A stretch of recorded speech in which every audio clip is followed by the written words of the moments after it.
Ijoollee interneetiin maraatedha. Interneetiin maraatee nu maraachaa jira. Eebbu taayatummaa dabadhu tacha seenatti inni harka ishiinatti raaftee jechuudha. Aneenyuun odeesse aneenyuun dhiisa.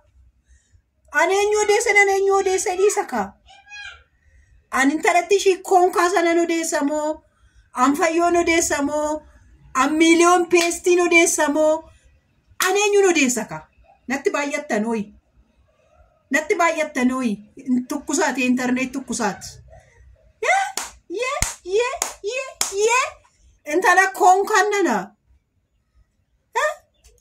Maal jedhe seete Daawitee Mokonnin? Asan sidii gashan dhaggeeffattu la sakandi xiqqoodha. Shoggutiin itti naqee ishee akkas godha jedheera nama jaalallee koo dubbisee.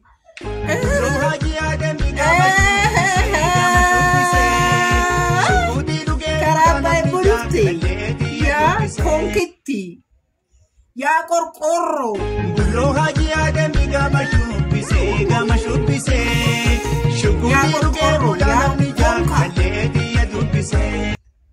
achumatti laaf kabajiitoo taa'e of kabajiitoo jiraadhu achumatti of kabajii jiraadhu oshii mana keessa teessee mucaa guddiftu haala kana baatee bifa kabajuu baafatti maaloo areebbachiitu koo gadi baasinii ani karaa keessaan gorseetti kolfaatee asufti bari ijoollee sayyuun qaanoftu intala ijara eessi nyaachisan moo kolfa Takka ndaanqoo dhaltu ishii unqulaalii buusuudhaaf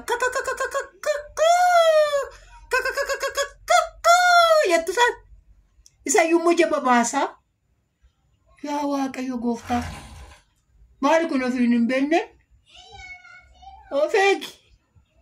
ofeegi siin jedheeraa ofeegi of kabaji siin jedheeraa of kabaji ani naman tuqu daawwattoonni koo 15,000 congratulations 15,000 galle dhugaa rabbi 15,000 galle Waaqayyo koo sinaa eebbisu barri keessan sinaa eebbisu Oromoo koo dhuma narrabsu fooloo keessan narraa guurradhaa odoo siniin jedhu warri na jaalattan warri fooloo gootan warri 15,000 nagashitan galatooma Waaqayyo sinaa eebbisu guddaasaa eebbifamaa tokko immoo enaaftu kanaaf eenyudha seetaan ta'u qoy afaan Amaariffaa dubbatti iddoo kana sinii gasha daqiiqaa tokko malee mufittii dhaggeeffadhaa dhugaa.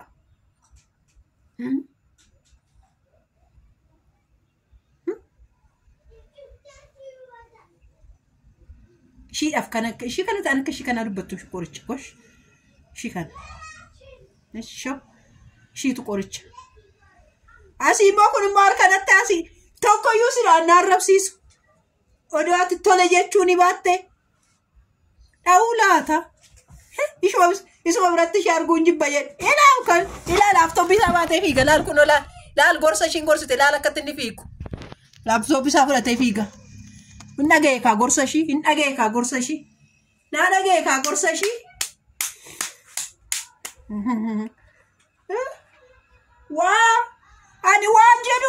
ani waan jedhu laaftooppiidhaan of dhossa bar waan aan jedhaa laaftooppiidhaan na dhossa. Gararee dubbisee gama shubbisee shuggutii dhugee namni jaalallee kiyya dubbise. Shubbisee gara shubbisee xiitii dhugee bula namni amsee kiyya dubbise ila xiitii dhugee gama shubbise xiitii dhugee bula namni amsaa duukoo dubbise namni abbaa eebbuu koo na jalaa dubbise intala koonkaan nana obboleetti keetti heerumsiifachuu barbaadde moo isayyuu jette bar namni inni koo jette barataa ta'ee barsiisaa ta'een beeku inni baristii walisootti deddeebi'aa jira kobaasaa gaafa deddeebi'u qofaafasaa gaafa ba'u namni gaariin kuni akkasumatti namni tokko faana ogaa deemu anaan immoo na eebbisuu dhuftee isatti waan na shakkituuf sidhiisitu ansi caaluttuu shakkina abbo meeqa jiru ijoolleen maaloo kootu tunarraa fuudhaan hin jedhu meeqa jiru. Koottaa akkana yaadaa fi abbaan manoolii haadholii manoolii habbamsaalu warri karaa keessaa dhuftanii maal waatii hayyee guddoo nuu ta'ii nuyi hayyoo xiqqoo taanetii si jalatti bullaa abbaa manaa kee garraamii kana ijoollee abbaa manaa keessan intarneet irratti hin baasina. Dhugaanuma gubanne bara kan ani nan hin dubbanne meeqa jira seetan ani la akkas nuu barreessedha inni annatti erga keessattuu kookee tan jedhamtu tokko jirti. Kookeet lama jira. Kookii daalattii fi kookii wal jimmaa. Kookii shawaa lixaa, kookii jimmaa. Warri isaan lamaan akkasumatti wal qabatanii jiru. Hin dhiifnu abbaa ibbaa jedhaniiru. Hin dhiifnu fudhannaa itti ilaa intala koonkaan nana maqaa ishii boodna ikkoo ol guddisuudha bara. Iyyee mee daawwattoota koo dhaqaatii hunda dandeessuudha miti maqaa ishee hunda dandeessuudha yuutuubii ishee hunda dandeessuudha maqaa ishee dhugaa immoo Maartaadha. Maqaa koo iyyuu beekanii maqaa koo dhugaan beekanii maqaa ishee dhugaa Maartaadha.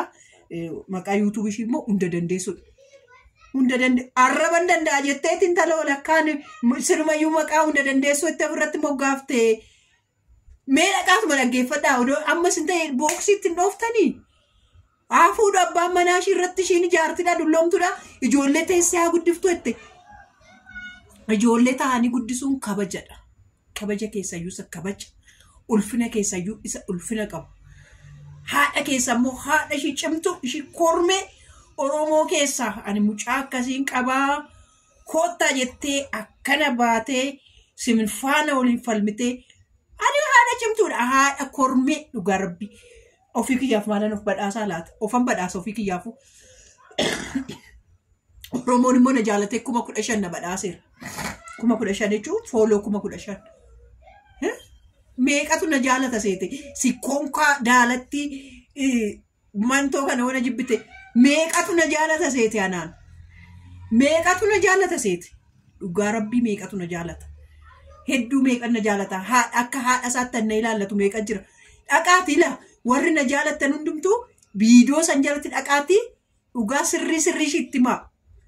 Viidiyoo san jala dhuguma rabbii dhugaa waaqa jiraata namni akkamitti akkasitti nama arrabsa.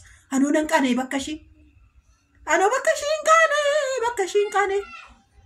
Rakkoo abbaa manaa namaa odoo ija qabu gurra qabdu irraa fuudhii nama biraa fuudhu nama biraa fuudhu gaa jettu hin qaanoftu. Akkamitti ijoollee sadi. Ishi anillee dulloomtuu haa ta'u caccabduus haa ta'u abbaa eebbufaanas nama hin deemne haa ta'u ishuma abbaa manaa qabda bari intaloo akkamitti abbaa manaa odoo qabdu moo isin nadhoos lakki fira waliin taatan firallee waliin hin taatan yoo taatillee anaaf fira taatan ishii akka malee hiddi kee dakka miti kanaaf ishii shakku moo namatu sitti na gorse moo nama isa fuudhuu barbaadetu dhaqii to'atu yuutuubii qabdaa arrabsiinuu maraachi jedhe. Lakki numti kaanumtuun inni maraachuu nagaa garuu bira geessennaan siifan dhufa walisu.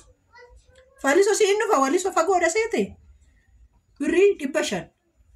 600 bichaa na barbaachisa. 600 bichaa na barbaachisa sitti booksii sitti naqee deebi'uudhaaf. Dhugaa rabbiitti susukkuumee si biraa deebi'a. Dhufeen ija keetti qaaraa ija keetti naqee too si biraa deebi'a beeki kan. Isaati akka ndaanqoo akka ndaanqoo. Dhugaa rabbii arra mana barsiifti bara maaloo ijoollee arra mana barsiisna akka fuuldurii koo kabajamtuu koo diraamaa kootiin on jiraadhe maalii an fayyoo fi ani wannooti siniifan deebi'a ishiin na gube fayyoo fi miiliyoon beesti itti sinii deebi'a ishee qashtoota koo sinan jaaladha dhaqaati ilaalaati dhuguma durroomtuu jaartii ani koo durroomtuu miti bara ijoollee yoon durroomtuu ta'es koo ani hiriyaa haadha keetiiti bara. Haadha keensii ta'a jaartuu iddoo ta'e gadiyyuu baatee dubbachuu hin qabdu bara ijoollee. Bareedu nan bareeda dhugaa. Irri bafaa odoo rafee bulaan koo dhugaa bareedduudha bara. Bareeddu miti ijoo. Meekaappii malee hoggaan akkasitti bareedu. Malee akkattan bareedu dhugaa meekaappii malee. Ilaa kumtuu hin jiru bara. Funyaan kana keessa wantoota bichaatu kun ola. Kunoo bareedduudha. Warri na jaalattan laayikii naa godhaa ishee. Enough to